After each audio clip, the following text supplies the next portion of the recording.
Vamos falar sobre o BMW X2, que foi lançado a nova geração do X2, que pra mim era o carro mais inútil que a BMW tinha na gama, porque ele era um carro acima do X1, mas ele era menor que o X1, mais apertado que o X1, mais baixo, parecia um Série 1 meio anabolizado e agora se transformou num SUV coupé de fato.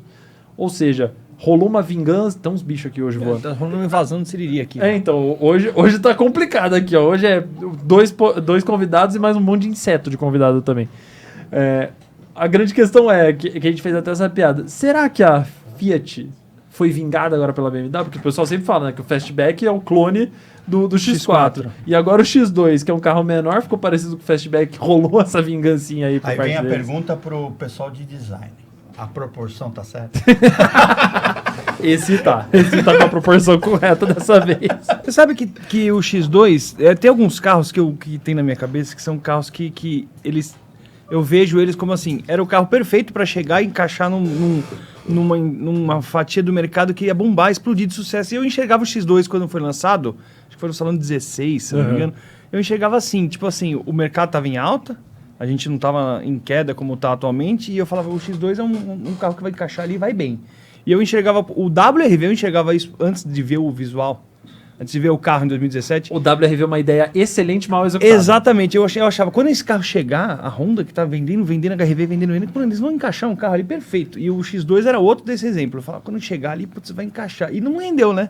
A primeira geração. Essa ficou mais bonitinha. A primeira não emplacou como eu achava. Porque ele não tinha muito propósito ali na linha, né? Você tinha um carro que teoricamente estava acima do X1, mas era ele menor, era menor que o X1. E não tinha uma pegada esportiva tão, de fato, que atraísse. E tem uma questão, né? Ele tem um carro superior a ele, que é feito no Brasil. X3. Né? E ele não é feito, então o preço vai ficar muito difícil de brigar. Sim. Então ele não tem um preço lá embaixo que dá uma diferença. Então ele tem uma posição bem complicada. É um carro de nicho. Agora falando da nova geração, pode ser que ele seja produzido aqui, porque a gente tem o X1 feito aqui. O X2 passou a ser de fato um derivado do X1, que é ele agora a versão coupé do X1. E o legal é que a próxima geração do X4 vai ser só elétrico. Então, querendo ou não, quem comprou o X4 a combustão vai ter que ir pro X2. Vai ter que descer pro X2 ou subir pro X6. E esse carro veio com um tamanho muito próximo do X4. O X1 dessa geração é um carro muito, muito, muito bom. Eu me surpreendi. O X1 é muito bom. Eu me surpreendi o quão bom esse carro é. E principalmente questão de dinâmica dele. O carro anda super bem. Motor 2.0 encaixou perfeitinho para ele. O interior é muito mais luxuoso do que outros modelos equivalentes. Então, esse downgrade, entre aspas, que a pessoa do X4 terá que fazer para ir pro X2, acho que não vai ser tão dolorido. Acho que isso não é um problema. O X1 de hoje é muito melhor do que o X3 de 10 anos atrás. Muito. E mesmo tamanho. Mesmo tamanho, exatamente. E ele perdeu aquele negocinho que ele tinha na coluna C, né? O loginho da BMW, né? Tem a próxima foto de traseira aí, produção, pra gente mostrar? E eu achei, quando eu vi a primeira foto a primeira vez, eu fiquei um pouco impactado, porque eu não tinha gostado tanto da traseira, porque não tinha tanta cara de BMW. Eu gostei. Lembra lanterna de Jaguar, né? Mas aí depois quando eu olhei de novo, eu falei, poxa, aí tá um carro com personalidade que não ficou feio. Porque a BMW anda errando a mão um pouco em alguns carros. Na traseira? Na frente também, dependendo do carro. Tipo, o i7 é horrível. O i7 é exceção. O i7 é uma coisa diferente de BMW. Mas sabe o que eu vejo nessa traseira? Vocês vão me criticar, mas eu vejo um pouco do Aval H6 GT. Sim, mas sem aquela traseira meio corcunda do H6. Então, mas eu vejo um pouco da estrutura dele, só que mais bem distribuída. Sim. Esse é um carro que eu tô curioso pra ver ao vivo, porque hoje em dia é engraçado, né? A maioria dos carros a gente vê por foto, eles não parecem tão bonitos quanto quando a gente vê eles ao vivo. A hora que vê ao vivo, fala, poxa, o carro é realmente muito mais bonito do que eu achei que seria e tudo mais. Esse daí eu tenho a impressão que vai ser isso também. E pelas fotos ele já tá legal, já tá agradável. Essa é a versão M, né? A versão mais de rua, normal, né? A mais simples, ela tem uma rodinha menor, eu acho que o aplique do para-choque é diferente. Mas o carro ficou legal, bem harmônico. E o legal é que também já tem o iX2 também, que já vai ser oferecido junto, né? Um carro de 313 cavalos. Então, você vai ter um SUV coupé totalmente elétrico, enquanto... Beleza, isso que é uma estratégia que eu acho legal da BMW. Eles te oferecem você ter o elétrico aqui, mas o mesmo carro a combustão ou híbrido, se você não quiser um ou não quiser um outro. Os bichos hoje estão atacados. Agora que eu tô vendo essa tem foto... dois motores, né? Isso que é legal, dois motores a combustão. 1.5 e 2.0. Eu não tinha visto essa foto, a proporção é bem fastback, né? Só que sem aquela traseira exageradamente longa que faz ele parecer achatado. E a caixa de roda de 40 centímetros também, né? Também. Mas ele tem uma coisa que é mais X6, né? Que toda a linha subindo, né? Sim. Ela não fica reta, né? Ela vem até o final subindo, né? E por que não dá a mesma impressão do Fastback? Porque você tem a caixa de roda, aí você tem a moldura da caixa de roda e um vinco em cima que aumenta, que dá aquele músculo pro carro. Então ele fica com essa impressão de que é um carro muito mais forte, muito mais musculoso do que o Fastback, por exemplo.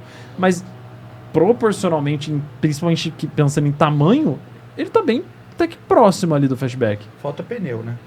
Um pouquinho mais de borracha. Um pouquinho mais, um pouquinho Porque mais. essa visibilidade traseira, será que não é ruim, não?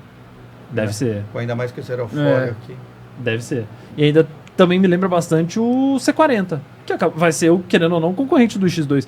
Porque é legal, as marcas não estavam investindo nesse segmento até agora. E descobriram que tem público, né? Tem muito público, tem muito público. E é engraçado como o SUV Coupé ele não pega o mesmo nicho da pessoa de um SUV normal. É um público diferente, é uma vertente diferente, é um estilo que a pessoa não tá querendo o mesmo carro. E o legal é que a BMW tá fazendo isso. Então, tem o X1 para quem quer SUV normal, tem o iX1 para quem quer o elétrico, o iX2 para quem quer o elétrico coupé, o X2 normal. Então, a BMW tá acertando muito essa eles que criaram, né, esse segmento, né? O X6 foi o primeiro, né, que inventou. Há controvérsias. Não foi? Eu já vi gente defendendo que o primeiro SUV coupé não foi o X6, foi o SsangYong Action. Tecnicamente não estão errados, porque ele saiu primeiro e ele tem aquela quedinha Exatamente. coupé. Mas quem tornou popular foi não, claro, X6. É que o SsangYong Action era uma versão única. Sim. E o X6 era a versão coupé do X5. Eu acho que essa treta é igual Oroch versus Toro. Quem que criou o segmento das placas intermediárias? Foi o Oroch. O que fez nascer tudo, a história foi a Toro, mas quem veio primeiro foi o Oroch. É, porque ela surgiu a partir de uma fofoca. Mas a Toro meio que é a criadora do segmento. A Oroch chegou um pouco antes, aí todo mundo tirou o louro dela e foi pra Toro. A mesma coisa entre X6 e é que o peso que a Oroch levava, né, ficava brigando com a Saveiro, com as outras, não com a Toro, que ficou num peso maior. No outro patamar. Que é o tamanho da Montana hoje, né? Exato, é o mesmo tamanho. Tanto que a Montana foi pensada pra brigar com a Oroch. E aqui acho que tá o ponto mais forte pra mim em relação ao X1 e agora o X2. O interior. Uma coisa que sempre me pesou muito em carro de luxo é que quanto menor o carro, menos próximo da imagem da marca de fato é. Você pega, por exemplo, um A3, ele é muito inferior a outros produtos da Audi em acabamento. Um Q3, Classe A, a mesma coisa. O X1 antes também era. Nessa nova geração, eu não sinto que o X1 seja um carro inferior de acabamento a um Série 3. E antes você tinha um gap muito grande de um carro para o outro.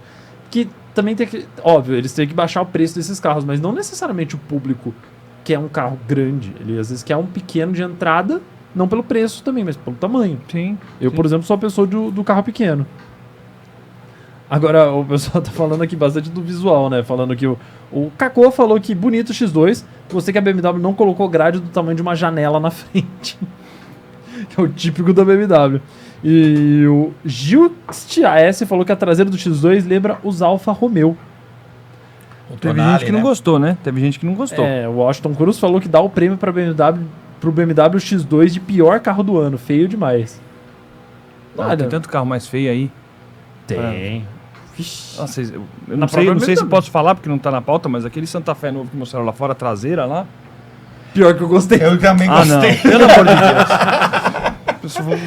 Vai ter uma briga ao vivo. É anos 80 total aquele carro. Sabe por que aquele carro é legal? Porque ele é esquisito de um jeito legal. Tipo o Dolphin. O Dolphin é esquisito legal. Não, concordo que possa existir carros esquisitos com jeitos legais. Por exemplo, eu gosto do Pontiac Aztek, eu achava legal. Tem gente que odeia. Eu achava diferente, exótico. Agora, aquela traseira a tendência do design é evoluir, é ver um negócio mais do futuro. Aí voltou. Eu só acho que a lanterna tinha que ser mais alta. É muito baixo, parece que... Tinha uma piada interna na GM. Pra quem não sabe, eu trabalhei na GM 10 anos. E o Carlos Barba era o diretor de design.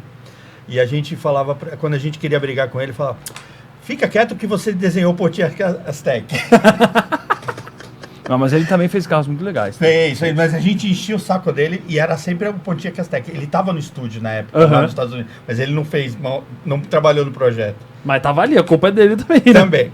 Nossa, o Washington Cruz falou uma coisa que eu não tinha pensado. Lanterna traseira do X2 é igual do Onix Plus. Eu tinha reparado nisso, mas eu não falei nada porque eu não queria ser massacrado, mas é verdade.